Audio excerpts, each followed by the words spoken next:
이제 본격적으로 발표를 시작하도록 하겠습니다. 컬러의 CEO이신 박창기 한국 블록체인 산업진흥협회 회장님께서 블록체인 패러다임 쉬프트, 블록체인 넥스트 패러다임이라는 주제로 발표를 해 주실 텐데요. 여러분 발표 후에는 퀴즈가 있을 예정이거든요. 잘 들어주시기 바랍니다. 박창기 회장님을 앞으로 모시겠습니다. 박수 부탁드립니다. 이렇게 좋은 날씨에 귀한 시간 내주셔서 대단히 감사합니다. 저는 박창기라고 하고요.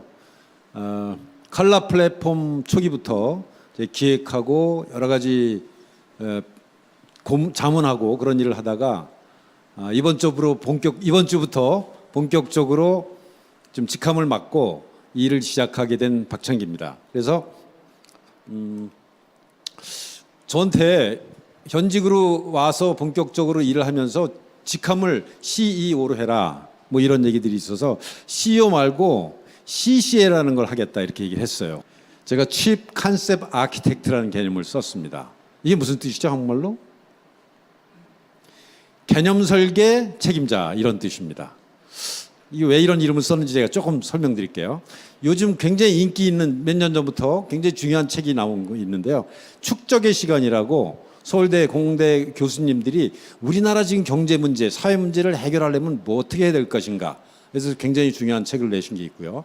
또 최근에는 서울대 사회학과의 송호근 교수님도 이런 책을 냈습니다. 가보지 않은 길. 대한민국이 지금까지는 패스트 팔로워로서 세계적인 유례가 없는 성공을 했는데 이제는 선도자가 돼야 된다. 근데 선도자가 된 경험이 없잖아요. 그래서 선도자가 되려면 어떻게 해야 되냐? 선도자는 패러다임을 다시 쓰는 개념 설계자여야 된다는 거예요. 개념 설계. 그러니까 굉장히 중요하다는 거죠. 그러니까 축적의 시간에서도 얘기한 게 개념 설계가 필요하다. 우리는 제조는 많이 했고 배우는 건 많이 했는데 새로운 개념을 만든 사례가 없다. 이제 시대는 개념 설계자가 필요하다. 그런 인재가 필요한데 그러려면 꾸준히 축적된 경험 지식이 창의력으로 불꽃 튈 때 가능하다. 혁신에는 축적의 시간이 필요하다. 이렇게 얘기하는데요. 이 글을 보면서 제가 나는 나이가 많으니까 축적한 시간이 많겠지. 제가 나이가 꽤 많습니다. 근데 제가 1955년생인데요. 스티브 잡스하고 빌 게이츠하고 저고 같은 해 태어났습니다. 근데 그분들은 뭐 이룬 것도 많은데 이런 것도 저는 블록체인 사업을 한 3, 4년 전에 시작할 때만 해도 관심 있는 사람이 전혀 없었어요. 근데 제가 2015년도에 시작을 했고요. 작년도 2017년도에 5월 달에 ICO를 해서 국내에서 첫 번째 성공 사례를 만들었고 지금도 이제 하고 있는데요. 그렇게 된 이유가 아마 축적이 많았고 경험이 제가 굉장히 많습니다. 내가 런던에서 4년 있었고 뉴욕에서 8년 있었고 삼성그룹의 CJ 젤리당에서 15년 있었고 1995년도에 창업한 이후에 지금까지 15개 정도 기업을 창업했는데 그중에서 성공한 거는 한 서너 개밖에 되지 않습니다. 근데 또 저한테 직원들이 아마 우리 회장님 나이에 비해서 상당히 창의적이다 이런 얘기 하시는 분들 많은 것 같아요. 그렇죠? 나이도 많고 창의적이 돼야만 이런 개념 설계 책임자가 될 수 있다고 생각해요. 그리고 이 시대가 요구하는 거는 CEO도 중요하지만 개념 설계 하는 사람이 필요한데 제가 한번 이거를 해보겠다. 그 자임에서 CEO라기보다는 CCA라는 단어를 쓰겠다. 이렇게 이제 생각을 해봤고요. 그다음에 이제 여기 보면 파라다임이라는 얘기가 나오죠. 여러분들 파라다임이 뭔지 토마스 쿤이 말한 거고요. 약간 그 혁명적으로 코페르니쿠스처럼 이렇게 바꿀 수 있는 혁신. 굉장하시네. 이분이 저 원래 보스코인에도 투자하셨고 칼라코인에도 이 눈이 안목이 있는 분인데 제가 이 scientific the Structure of Scientific Revolution이라는 책을 1976년도에 읽고 엄청난 감명을 받았습니다.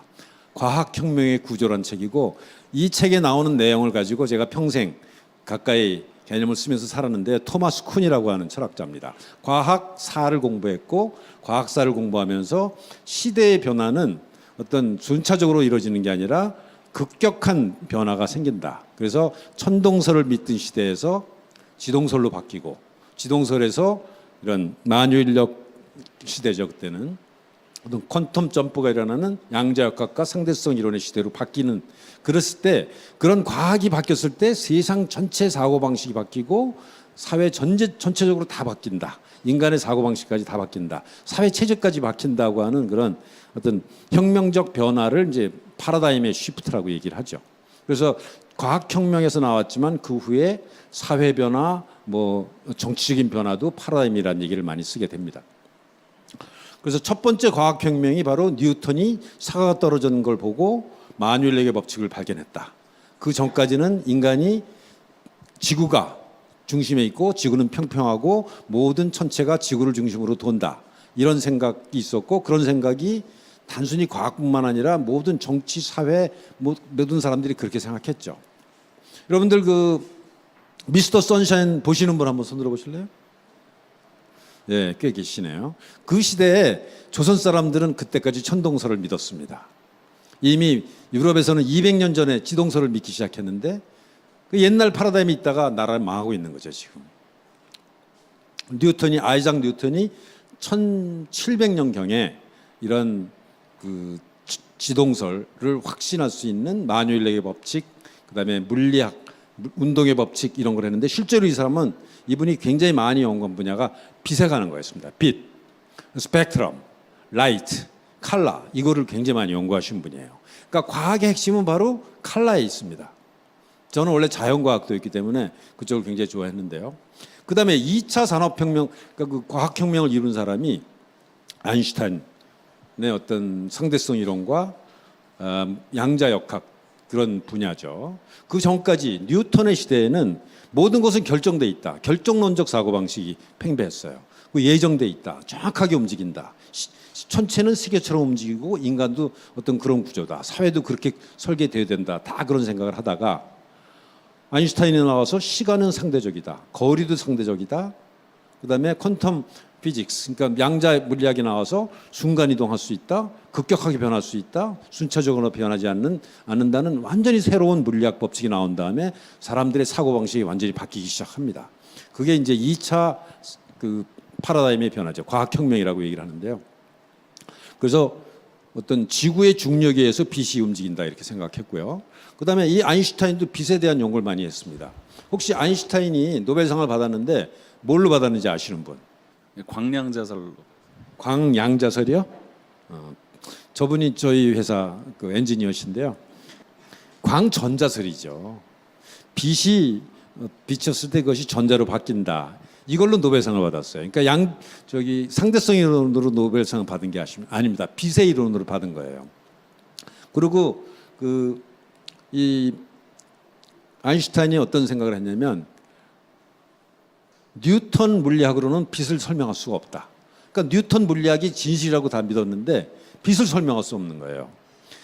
그래서 빛은 입자의 성격과 파동의 성격을 동시에 갖고 있다.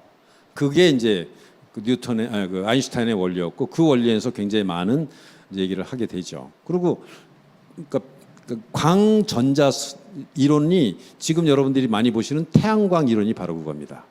어떤 입자에 어떤 특수한 반도체에 빛이 들어왔을 때 그 빛을 전기로 바꿀 수 있다는 게 바로 광전자설이고 그 이론을 아인슈타인이 만들었죠.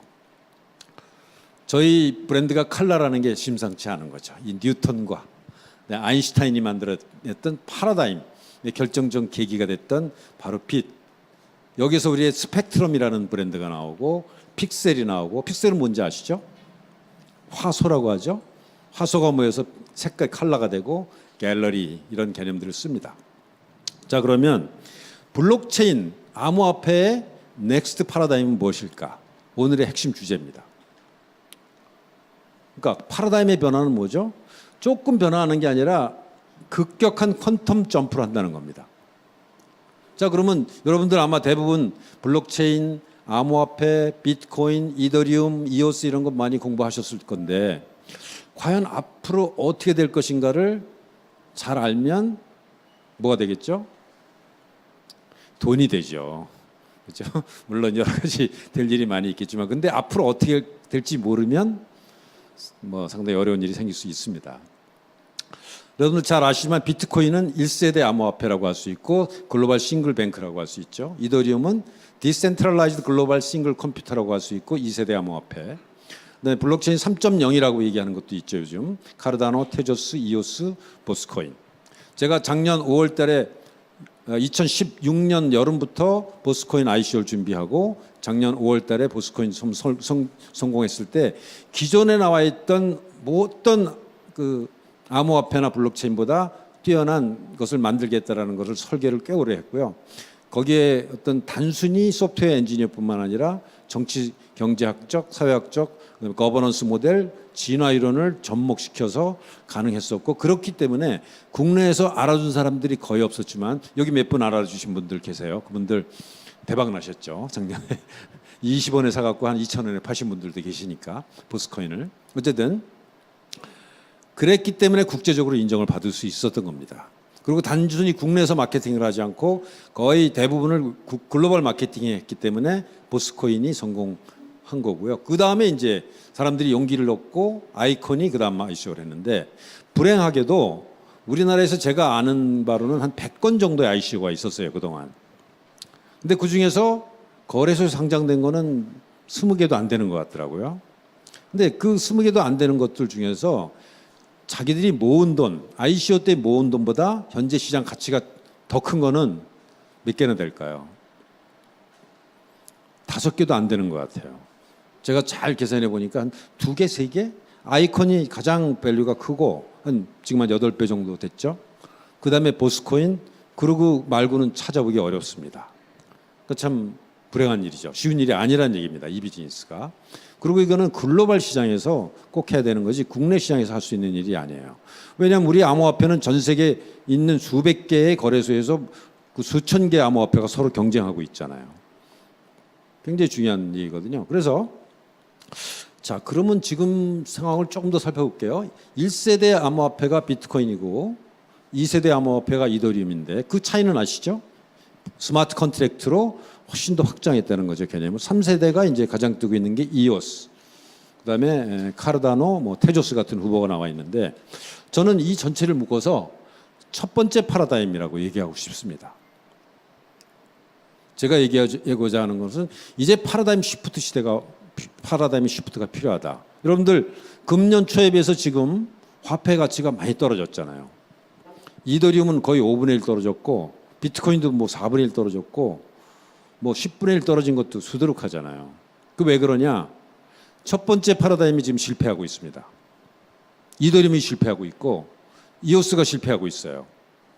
희망이 잘 안 보여, 해결책이. 그래서 이제 넥스트 파라다임을 준비해야 된다. 저희가 바로 그 차세대, 다음의 파라다임을 위해서 굉장히 오랫동안 노력하고 준비했습니다. 제가 50년 동안 축적을 했습니다. 제가 대학교 다닐 때, 고등학교 다닐 때 꿨던 꿈이 통일장 이론이었어요. 물리학의 어떤 5개의 힘을 하나로 설명할 수 있는 이론을 내가 만들어 보겠다. 그러다 대학 가갖고 좀 생각이 바뀌어서 정치, 경제, 역사, 철학을 꿰뚫는 이론을 만들겠다. 이런 생각을 했고 제가 실제로 그런 책을 썼습니다. 2012년도에 혁신하라 한국 경제라는 책을 썼고요. 그다음에 그거 갖고 에카스 아카데미라는 강의를 길게 한 적이 있습니다. 그래서 새로운 파라다임이 어떻게 퀀텀 점프할 것인가, 그 얘기를 제가 할 건데요. 저는 이렇게 생각합니다. 넥스트 파라다임, 블록체인의 차세대 파라다임은 하드웨어와 블록체인 소프트웨어가 결합돼서 나타날 것이다. 여러분들 잘 생각해 보세요. 이 블록체인은 소프트웨어입니다. 어떤 컴퓨터에서도 돌아갈 수 있게 돼 있어요. 근데 너무 느려, 너무 비싸. 여러분들 컴퓨터 역사를 생각해 보시면 제가 처음 컴퓨터를 접한 것은 1977년도에 관악산 서울 캠퍼스에서 거대한 컴퓨터에다가 이 OCR 카드에다가 구멍 뚫어갖고 넣으면은 나오는 그런 거였습니다. 그때 그게 근데 랭귀지가 포트란 랭귀지였어요. 근데 요즘 제가 그 후에 제가 80년대 베이직 랭귀지라는 걸 쓰고 그 후에도 뭐 여러 가지 그 코딩을 많이 했는데 저는 뭐 전공은 생물학을 했습니다만 취미로 코딩을 굉장히 많이 했어요. 소프트웨어는 지금하고 그때하고 별로 다르지 않습니다. 그때 포트란 배운 사람은 지금 쉽게 배울 수 있어요. 거의 똑같습니다. 근데 오늘날 이렇게 위대하게 전자기기가 발전한 이유, 그건 뭐냐? 하드웨어가 발전한 거예요. 지금 여러분들이 갖고 있는 스마트폰 30년 전에 그것이 컴퓨터로 했으면 얼마쯤 될까요? 사이즈가. 우리 정병수 씨 어떻게 봐? 크기가 얼마였을 것 같아요? 볼륨. 아마 이 빌딩 전체였을 겁니다. 그보다도 더 성능이 떨어졌을 거예요. 그러니까 여러분들 잘 생각해 보세요. 소프트웨어만 발전해 갖고 블록체인이 결코 발전할 수 없습니다. 이걸 하드웨어와 결합해야 돼요. 저희가 그걸 해내고 있습니다, 지금. 그것이 넥스트 파라다임입니다. 이걸 하는 데는 지금으로서는 전 세계 딱 두 군데밖에 없어요. 시린 랩스라는 데하고 저희입니다. 근데 시린 랩스는 어떤 데냐? 시린 랩스는 이렇게 소프트웨어, 아니 스마트폰인데 퍽스콘은 뭐 제조해 주는 데죠. 그러니까 블록체인 전용 스마트폰을 만들어 갖고 그걸 이제 소매를 파는 회사입니다. 작년에 꽤 많은 돈을 모았죠. 그래갖고 지금 하는데 문제는 이 회사의 전략이 잘못돼서 지금 실패하고 있어요. 자기가 전용 스마트폰을 만들면 보안은 강해지고 UI, UX가 좋기 때문에 편리하게 쓸 수 있겠죠. 그런데 전략이 이거는 이 스마트폰을 산 사람만 쓸 수 있습니다. 그러니까 확산이 너무 느린 거야. 그죠? 하드웨어 결합하는 전략은 썼고 그걸 가지고 홍보를 해서 많은 돈을 모았지만 모은 돈에 비해서 지금 회사 가치, 암호화폐의 가치가 형편없이 떨어져 있습니다. 그래서 우리는 완전히 다른 전략이죠. 설명을 좀 드릴게요. 그래서 자, 우리가 새로운 파라다임을 한다고 그랬는데 세 가지 큰 어떤 퀀텀 점프를 저희가 준비를 했습니다. 첫 번째는 조금 아까 말씀드렸듯이 하드웨어, 즉 반도체와 블록체인을 결합한 겁니다. 지금 블록체인에서 프로세싱되는 엄청나게 많은 것들을 아예 반도체에 넣으면 일반적으로 속도가 1000배 정도 빨라진다고 그래요. 혹은 10,000배 빨라진다고 합니다. 두 번째는 지금 블록체인은 대개 원티어 시스템인데 우리는 투티어 시스템으로 스마트 컨트랙트를 돌리는 로직 러너라는 부분과 그다음에 블록을 만들어서 축적하는 블록 빌더라는 두 개로 완전히 분리함으로써 속도와 성능을 획기적으로 높였습니다. 이건 소프트웨어 분야죠. 세 번째는 싱글 커런시 멀티 앱스. 그러니까 다른 암호화폐들은 수많은 ICO를 통해서 특히 이더리움 1000개가 넘는 이더리움 베이스 암호화폐들이 있어요. 서로 호환성이 없어. 그러니까 서로 경쟁하면서 시너지가 생기지 않습니다. 저희는 10개 혹은 뭐 50개의 앱들을 지금 한 10개는 이미 개발했고 몇십 개 앱들을 더 개발할 건데 그게 다 단일 화폐로 움직일 겁니다. 이것도 완전히 획기적인 개념입니다. 그래서 이 세 가지의 획기적인 개념으로 완전히 블록체인계의 파라다임 시프트를 선도하겠다 하는 게 저의 비전이고 그 비전을 구체적으로 실현하고 있습니다. 이쯤 박수 한번 나와야 되는데.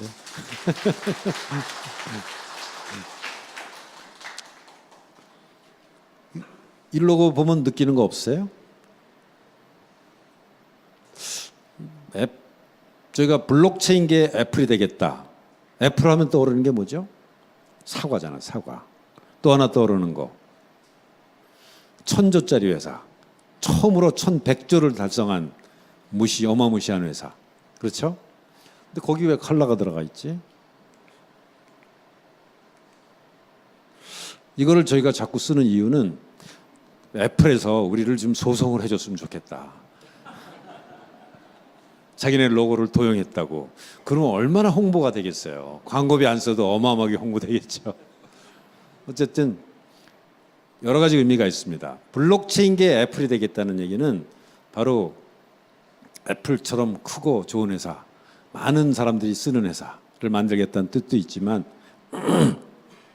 또 하나는 애플이 과연 어떻게 성장했을까요? 소프트웨어만 갖고 성공한 회사가 아닙니다. 스티브 잡스가 처음에 소프트웨어를 만들었죠. 1974년도, 5년도에 이제 애플이라는 회사를 만들고 매킨토시라는 소프트웨어를 만들었는데 결과적으로 이분이 대규모 성공을 한 거는 그 회사를 쫓겨났다가 다시 돌았잖아요. 그러고 나서 2000년경에 누드 애플이라는 걸 컴퓨터를 만들고 2003년도인가요? 아이파드를 만들죠. 그 아이파드를 만들 때 뭐 때문에 성공했을까요?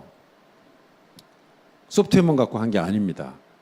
랜드 프레시라는 반도체가 그때 삼성전자에서 나와갖고 대단히 귀하던 때 그걸 거의 엄청난 가격으로 독식합니다.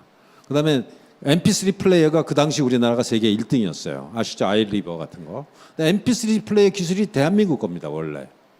그래갖고 그 팀 쿡이라는 사람, 후계자죠. 팀 쿡이 뭐 어떤 얘기를 했냐면 우리나라 국회의원 박영선 국회의원이 팀 쿡을 찾아가갖고 스티브 잡스 이제 돌아가셨고 팀 쿡한테 물어봅니다. 당신이 어떻게 애플이 이렇게 어떻게 위대한 이 애플이라는 걸 스마트폰을 만들었습니다. 그렇게 물어봤을 때 팀 쿡이 뭐라고 그랬냐면은 한국이 만든 재미있는 아주 혁신적인 기술들은 자기들이 잘 조합해서 나온 거다. MP3 당신들이 만들지 않았냐? 랜디프레스 당신들이 만들지 않았냐? 그런 겁니다. 이 하드웨어와 아이튠스라고 하는 소프트웨어 플랫폼을 결합해서 나온 거예요. 그러니까 소프트웨어만 갖고 된 게 아니라 하드웨어 발전과 소프트웨어를 공진화시키는 게 굉장히 중요한 겁니다. 공진화는 코에볼루션이죠. 서로 같이 발전하면서 어떤 그 더 진보를 이루는 게 공진화인데요. 그래서 저희가 그 애플이나 구글처럼 칼라 갤러리, 앱스토어가 그래서 저런 큰 회사와 한번 맞짱 떠보자.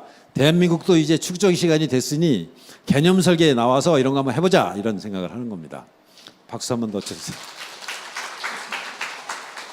그래서 저희가 칼라 지금 분위기 굉장히 안 좋죠, 세계적으로. 뭐 암호화폐 다 떨어져 뭐 굉장히 안 좋지만 저희는 꿋꿋하게 합니다. 이번 달 안에 저희가 이제 프리티지라고 다음 달에 메인 티지를 하고 리스팅 상장까지 할 계획인데요. 저희가 한 일 중에 하나는 그동안 꾹 쭉 작업을 한 다음에 세계적인 평가 기관한테 우리를 다 드러내놓고 평가를 받았어요. 세계에서 가장 권위가 있는 데가 ICO 레이팅이고 그다음에 ICO 벤치 뭐 이런 회사들입니다. 이걸 해보니까 좋은 점은 그 사람들이 우리를 진짜 샅샅이 낱낱이 뒤집니다. 그래갖고 우리를 평가해요. 그 평가를 받아보니까 우리가 뭐가 부족하구나. 글로벌 수준에서 업그레이드를 하다 보니까 이런 세계 거의 최고 수준의 평가를 지금 받고 있습니다. 그래서 저희가 9월 달에는 프리티지, 10월 달에 메인 티지, 그다음에 10월 말이나 11월 달에 상장을 한 4군데 정도 할 거예요. 그다음에 MVP라는 거는 기초 제품을 만들 거고 이제 내년도에 테스트넷 스펙트럼, 그다음에 이제 19년도에 컬러페이까지 나올 건데요. 제가 이제 여러분들 뭐 투자에 관심 있는 분들도 계시기 때문에 조금 그 가장 성공할 수 있는 투자가 뭘까라면 간략하게 설명드리면 전 세계 암호화폐 1등부터 20등까지 열거한 건데 그 중에 비트코인 캐시나 뭐 스텔라나 라이트코인 이런 것들은 포크죠. 분화된 거고 그다음에 다크코인이라고 대시와 모네로 같은 것도 있고요. 이건 전망이 좋지 않습니다. 거래소 코인이 테더하고 비트코인 캐시가 있고 중국계 트론과 이제 네오가 있죠. 그래서 앞으로 뜰 만한 거는 이오스, 카르다노, 테조스 바로 3세대 암호화폐입니다. 근데 저희는 이걸 이제 뛰어넘겠다고 그러는데 제가 이걸 굳이 보여드리는 이유는 전 세계적으로 우리나라도 그렇지만 100개 ICO라면 한 95개는 그 플랫폼 코인이 아니고 되게 그걸 무슨 코인이라고 하죠? DF 코인이라고 얘기하는데요. DF 코인은 상위 20권 20위 30위 안에 들어가기 어렵습니다. 그래서 저희처럼 아예 세계 1, 2등을 노리는 플랫폼 쪽이 유망하다는 겁니다. 투자자 입장에서는. 여기 보시면 20등 안에 하나도 없잖아요. DF코인은.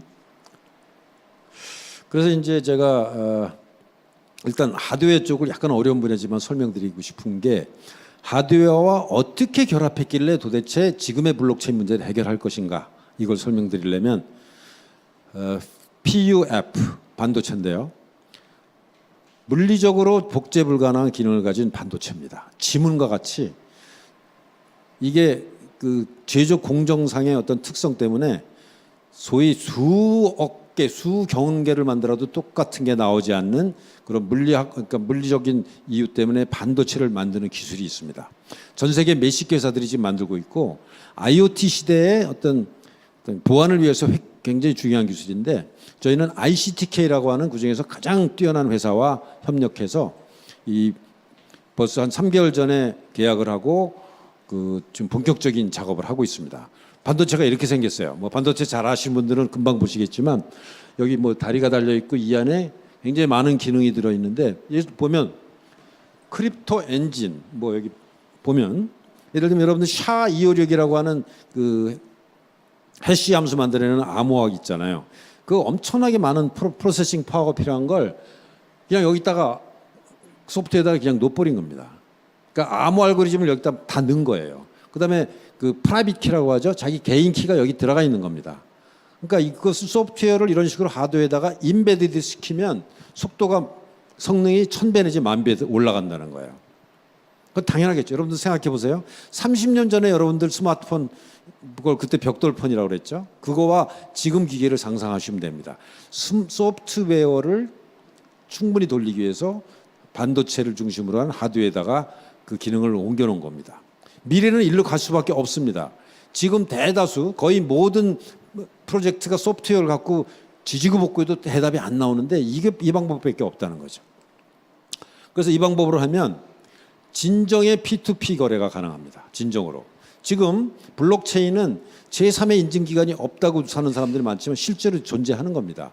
비트코인에서 거래를 하면 9,000개 컴퓨터가 이 거래를 확정하기 위해서 한 개 컴퓨터가 아니라 8,000개가 합의하는 과정이 필요한 거잖아요. 이것도 역시 제3의 인증기관인데 이 퍼프라고 하는 칩을 이용하면 직접 너와 내가 직접 거래하고 거기서 끝낼 수 있습니다. 그 자세한 원리는 뭐 오늘 시간 관계상 설명드리지 않겠지만 그래서 우리가 지금 개발하고 있는 것은 저렇게 USB 형태 혹은 크레딧 카드 형태로 스마트폰에다 딱 접속하면 통신이 끊겨도 거래할 수 있는 거래가 되는 겁니다. 그다음에 블록체인을 이용하지 않아요. 사실은 않을 수도 있습니다. 그래서 블록체인을 뛰어넘는 그 차세대 혹은 새로운 패러다임이라고 준비할 수 있는 거고요. 여기 언론 기사 중에 하나인데 레저 프리 블록체인 빌트 포 센트럴 뱅크 이게 저희 기술을 얘기하는 겁니다. 레저가 없다는 거예요. 블록체인이 없어도 돌아간다는 겁니다. 그리고 이 기술을 쓰면 중앙은행이 쓸 수 있다는 거예요. 그러니까 지금 법정화폐를 바꿀 수 있는 획기적인 기술이라고 얘기하는 겁니다. 그래서 보안이 굉장히 좋다는 걸 얘기하는 거고요. 진정한 P2P가 된다는 거죠. 이게 무슨 논문인지 아시는 분 너무 쉬운 거니까 여성분에게만 답변할 기회를 드리겠습니다. 뭐예요? 비트코인 플러스 썸씽. 그럼 뭐 50점 정도 드릴게요. 비트코인 화이트 페이퍼죠. 백서. 그죠? 그래갖고 뭐라고 써 있나요? 비트코인은 피어-투-피어 일렉트로닉 캐시 시스템이다. 전자적 피어-투-피어 그 현금 시스템인데 A라고 썼어요. 그 중에 하나. 근데 제가 칼라코인을 뭐라고 주장하고 싶으냐? The true peer-to-peer electronic cash system. 이게 뭐예요? 진짜라는 겁니다. 이게 진짜가 나타났다. 일종의 피어투피어가 아니라 우린 진짜라는 거예요. 피어투피어라는 건 뭐죠? 피어라는 단어가 무슨 뜻인지 아시는 분? 생각 안 나요? 친구, 동료 이런 뜻이죠. 근데 비트코인은 진짜 피어투피어는 아닙니다. 왜냐하면 두 사람만 갖고 거래가 안 되잖아요. 그죠? 근데 이 반도체 퍼프칩을 쓰면 그게 가능한 거고 그것을 지금 개발하고 계신 분이 바로 여기 앉아 계십니다. 잠깐 일어나 보세요. 정병수 우리 연구원이신데 박수 한번 쳐주세요. 이거 언제 끝날지 한번 얘기해 주세요. 시제품 나올게요. 이거 실제로 저기 판교에서 엔지니어들하고 한 10명 되는 엔지니어들 같이 개발하고 있거든요. 열심히 개발하고 있는데 좀 이제 열심히만 되는 것도 아니라 여러분이 많이 지지해 주시면 더 빨리 개발할 수 있을 거예요. 예. 일단은 10월 말 정도로 예상하고 있는데 10월 말에 이게 나오면 보여드리겠습니다. 어마어마한 작품이 나오는 겁니다. 격려 박수 한번 더 해주세요. 근데 이더리움이 지금 엄청 빠지고 있잖아. 왜 이렇게 빠져? 정말 기분 나빠, 그죠? 왜 빠질까요? 이더리움 킬러가 나타났기 때문이죠. 누구죠? 이오스의 댄 라리머하고 카르다노의 찰스 허스킨스 요즘 뜨고 있죠. 세계 지금 5위 암호화폐 아마 8위 암호화폐 될 겁니다. 엄청나게 떴죠. 가치가 뭐 수조, 뭐 10조 막 올라가잖아요. 이 사람들하고 저하고 공통점이 뭘까요? 뭐예요? 네? 이 사람들은 우리 내부자니까 안 돼. ICO를 2번, 3번째 하는 사람. 우리나라는 제가 처음 했으니까 또 하니까 두 번째 유일하겠죠. 세계적으로도 보면 이 찰스 호스킨스하고 댄 라리머가 빛체어라는 프로젝트를 2012년도에 같이 했습니다. 공동으로 했어요. 창업자는 댄 라리머고 그 후에 찰스 호스킨스가 곧 합류했고요. 그래서 댄 라리머는 그 다음에 스티밋을 창업합니다. 2014년도에. 그러고 나서 이번에 이오스를 하면서 이더리움 킬러가 되겠다. 근데 농담인지 알았더니 진짜 죽이고 있어요. 그게 바로 축적이 시간이 필요하기 때문입니다. 첫 번째 프로젝트로 성공하기 쉽지 않아요. 그래서 저처럼 두 번째 하는 사람들이 성공할 거다라는 얘기를 좀 했고요. 그러면 도대체 왜 요즘 이더리움이 이렇게 떨어지냐? 이 그래프를 보면 알 수가 있어요. ICO가 제가 작년 5월 달에 했을 때 진짜 운이 좋았어요. 초창기였습니다. 그러다 그 후로 폭발적으로 늘어나갖고 막 이 조 단위로 올라갔다가 5조까지 가다가 7월, 8월, 9월 급격히 떨어졌습니다. 이게 뭘 얘기하냐면 ICO를 사람들이 하면 어떻게 되죠? 달러나 원화를 가지고 이더리움을 사야 되잖아요. 그럼 이더리움 가격 올라갈 거 아니에요. 그럼 그걸 모은 이오스나 텔레그램은 어떻게 할까요? 월급 주기해서 팔아야 될 거 아니야. 그럼 사는 사람은 이제 줄어들었는데 파는 사람이 많으면 당연히 가격 떨어지겠죠. 근데 이더리움 킬러라고 하는 댄 라리머의 이오스가 어떻게 했죠? 돈을 얼마 모았죠? 4조를 모았습니다. 4조. 그래갖고 지금 계속 팔고 있어. 그건 당연히 떨어지는 거죠. 제가 꽤 많은 사람들한테 오래전부터 얘기했는데 괜히 이더리움 갖고 계속 계시더라고. 빨리 칼라로 바꾸셨으면 굉장히 좋으셨을 텐데. 그런 분들 몇 분 계시죠, 여기. 그 또 하나 이유는 그 이더리움에 지금 1,800개의 DApp들이 있는데 다 실패하고 있습니다. 2,000개가 넘는 게 2,000명 이상이 쓰는 게 없어요. 데일리로. 아주 형편없이 실패하고 있습니다. 원래 디지털 상품은 그 고객 성장 속도가 엄청나게 빨라야 됩니다. 제가 1999년도에 팍스넷을 할 때 개인 홈페이지였어요.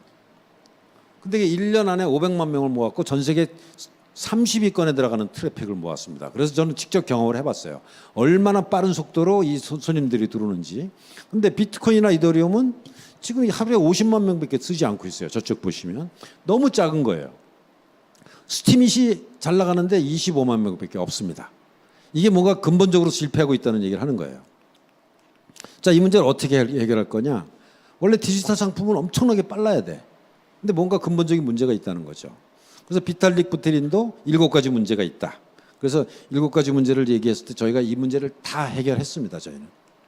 그래서 우리의 전략은 무조건 급속 성장, 기하급수적 성장을 해야 된다. 사용자, 디앱, 트랜잭션. 그러면 세계 1등 된다. 이런 확신을 갖고 움직이고 있습니다. 제가 그걸 해봤거든요, 옛날에. 그러니까 뭐 기술이고 뭐 얘기는 별로 할 필요가 없고 그게 중요하다는 거죠. 자, 그럼 어떤 전략을 쓸 건지 좀 더 설명드리면 이더리움이나 이오스는 폼나는 플랫폼 만든 다음에 야, 이렇게 멋있으니까 너희들 와서 DM 만들고 ICO 해. 이렇게 주장을 해요. 근데 막상 해보니까 안 돌아가. 플랫폼이. 느려. 비싸. 불편해. 못 고쳐 근데. 이미 돌아가기 때문에. 우리는 어떤 전략이냐. DApp들을 한 10개 만들어 봤어요. 제가. 지금 만들고 있습니다. 오늘도 하나 론칭했죠. 이것이 잘 돌아갈 수 있도록 플랫폼을 같이 설계합니다. 그러니까 이 각각의 DApp들이 자기 스스로 자생력을 갖고 움직이면서 이렇게 시너지 효과 혹은 네트워크 효과를 만들어내요. 그리고 또 ICO도 받을 수 있는 큰 커뮤니티를 미리 만들어 놓습니다. 이게 우리의 전략입니다. 완전히 다른 전략이죠. 우리 최영기 대표님이 이걸 딱 그림을 보시더니 아, 이건 수소폭탄 전략이다. 이렇게 말씀하시더라고요. 원래 저 원자력공학과 나오셨거든요. 그리고 우리는 스스로 만들었기 때문에 다 단일 화폐입니다. 단일 화폐가 10개가 동시에 돌아가는 거고 각각 다른 화폐가 따로 헛바퀴 도는 거고는 이 토크의 차이가 어마어마하게 나는 거죠. 그래서 우리가 풍성한 DApp을 만들어서 수많은 사람들이 쓰면서 서로 시너지를 만드는 거고요. 이오스나 그러니까 이더리움과 비트코인은 그 디센트럴 탈중앙화와 시큐리티 문제를 해결했지만 확장성, 효율성을 실패해서 이오스는 그러면 탈중앙화는 포기하고 효율성과 거버넌스 문제를 강화하자. 이게 지금 추세인 건데요. 우리는 이 5가지 문제를 다 해결했다고 자신하고, 특히 우리는 아주 그 sophisticated DFs, 그러니까 아주 정교한 DF를 만들 수 있는 스펙트럼이라는 개념을 만들었습니다.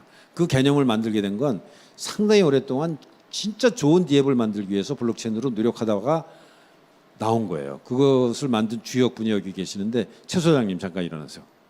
바로 이분입니다. 아유 반갑습니다. 이제 칼라 플랫폼의 이제 블록체인의 핵심적인 DF 개발 플랫폼을 이제 개발하고 있고요. 곧 소개해서 올리도록 하겠습니다. 우리 최 소장님은 네, 박수 더 한번 주시고요. 40년 가까이 이제 이쪽 최고의 엔지니어신데 진짜 블록체인에서 제대로 돌아가는 좋은 그 DF를 만들다 보니까 기존의 블록체인 방식 갖고 안 되는 거예요. 그래서 이 스펙트럼이라는 개념을 창안하셨는데 뭐 자세한 거는 뭐 넘어가고요. 그래서 우리는 속도 면에서 거의 EOS와 비슷하고 아까 얘기한 그 칩을 사용하면 퍼프 칩을 사용하면 10만 100만 TPS까지 갑니다. 그다음에 블록 인터벌은 EOS와 같은 0.5초, 그다음에 컨퍼메이션 타임은 EOS와 같은 1.5초, 그다음에 노드 수를 저희가 55개 정도로 유지할 거고 그렇게 설계를 지금 하고 있습니다. 성능은 EOS급이 되고 그 대신 그보다 많은 장점들이 있습니다.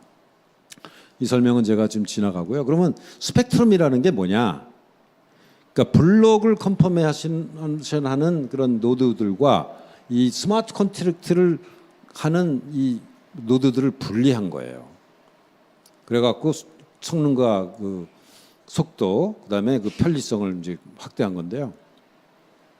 이분이 누군지 이름 아시는 분? 말씀해 보세요. 헤디 라마라는 분입니다. 멋있죠? 이게 왜 갑자기 나왔냐면 밤쉘이라는 영화를 제가 보고 바로 우리 최 소장님이 만들어내신 스펙트럼 개념이 이미 여기 나와 있어요. 제가 이걸 보고 깜짝 놀랐습니다. 그 영화를 보고 이분이 낮에는 헐리우드의 대단한 영화 배우였는데 헐리우드에서 역사상 가장 아름다운 연인으로 지금까지도 생각되는 사람이에요. 밤에는 뭘 했냐면 과학 연구를 했어요. 특허를 냈습니다. 그래갖고 무슨 특허를 냈냐? 지금 와이파이 기술의 기초가 되는 무선통신 기술을 만들었어요. 블루투스나 와이파이 기술을 만들었는데 왜 만들었냐?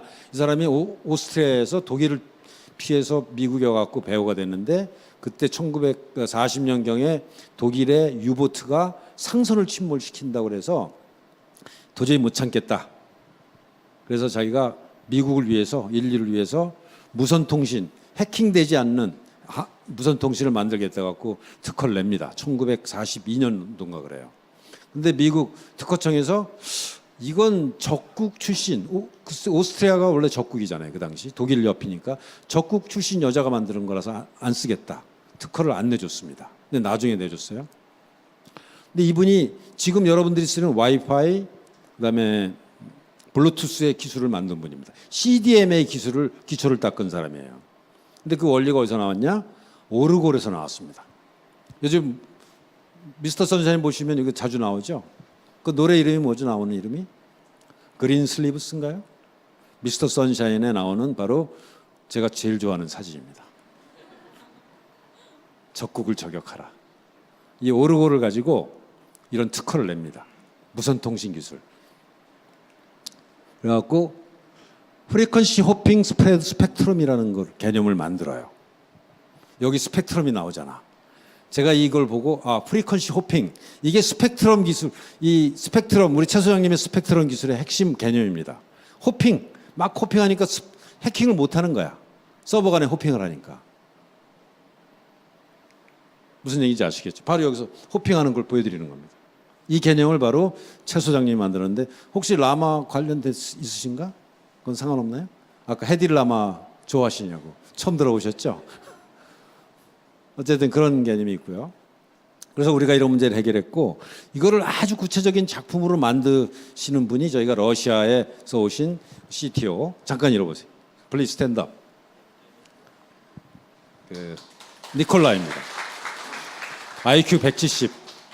제가 보기엔 비탈릭 부테린보다 한 10배는 더 똑똑한 것 같아. 축적의 시간은 물론 훨씬 더 많고, 그죠? 그래서 이런 거를 구체적으로 작업을 하고 계시고요. 이거는 제가 오늘 설명 시간이 안 될 것 같고, 마지막으로 제가 뭐 이런 거는 시간을 저한테 딱 40분만 쓰라고 그래서 지나가고, 애플 왜 요거만 좀 더 쓰겠습니다. 우리가 더 애플 오브 더 블록체인을 만들겠다는데, 처음에 애플의 로고가 이렇게 생겼어요. 애플이 뭐냐? 뉴턴이 사과나무 밑에서 서가 떨어지는 걸 보고 했다, 이렇게 주장했는데 많은 사람들이 의심했죠. 그게 아니고 이 누구죠? 이미테이션 게임에 나오는 튜링. 이 튜링이 동성애자였잖아요. 그래갖고 이 동성애자가 이분이 약물 주사, 강제로 호르몬 주사를 맞게 하니까 사과에다가 뭐죠? 청산가리를 찍고 베어 몰고 자살합니다. 이 튜링이 세계 최초로 컴퓨터를 만든 사람이죠. 실제로 그 유보트를 잡아낼 수 있는 그 암호 해독기를 만든 사람이죠. 세계의 그 컴퓨터를 세계 최초로 만든 사람인데 이 사람을 기념하기 위해서 했다는 거예요. 왜냐하면 이 무지개의 빛이라는 게 원래 동성애자들의 심벌입니다. 사람들 그렇게 생각했죠. 그리고 사과, 베어 먹은 사과. 근데 공식적으로 계속 부인했어요. 보면 이게 누구죠, 이게? 스티브 잡스를 픽셀로 그린 겁니다. 재밌죠, 이것도? 그리고 아까 제가 바로 아이튠스가 어떻게 만들어졌는지 설명했고요. 이거 그림을 잘 보시면 이 컴퓨터의 진화는 소프트웨어가 아닙니다. 결국 하드웨어의 진화였어요. 그것이 소프트웨어가 시켜준 거예요. 제가 1980년도에 82년도부터 소프트웨어를 막 다루기 시작했는데 그때는 소프트웨어를 아주 효율적으로 짜야 돼. 왜냐면 하드웨어가 너무 약해. 메모리도 그때는 이만한 플로피 디스크를 갖고 썼는데요. 근데 그 후에 이제 하드웨어가 발전하니까 소프트웨어를 대충 해도 돌아가. 그래서 하드웨어가 얼마나 중요한지 블록체인도 앞으로 하드웨어 결합한 자가 최후의 승자가 될 겁니다. 스마트폰 여러분들 생각해 보시면 아시겠죠. 벽돌 만한 게 지금 어떻게 됐어요. 이 그래프를 보면 지금 1980년대에 비해서 지금 1억 배 차이 났습니다. 1억 배. 같은 성능을 내는 컴퓨터의 효과가. 앞으로 블록체인이 어떻게 되겠어요? 똑같습니다. 하드웨어와 결합한 자마가 승리한다. 우리가 유일하게 하고 있고 우리가 특허 갖고 있기 때문에 우리가 최후의 승자가 될 거다. 이런 말씀을 드리는 겁니다. 그래서 요약하면 넥스트 파라다임이 지금 진행되고 있고 우리가 선두주자다. 그래서 거기서 우리가 세 가지의 획기적인 어떤 퀀텀 점프를 하고 있고 그래서 이걸로 우리가 매일 밤잠 안 자고 칼라를 생각하면서 이거를 만들어내겠습니다. 감사합니다.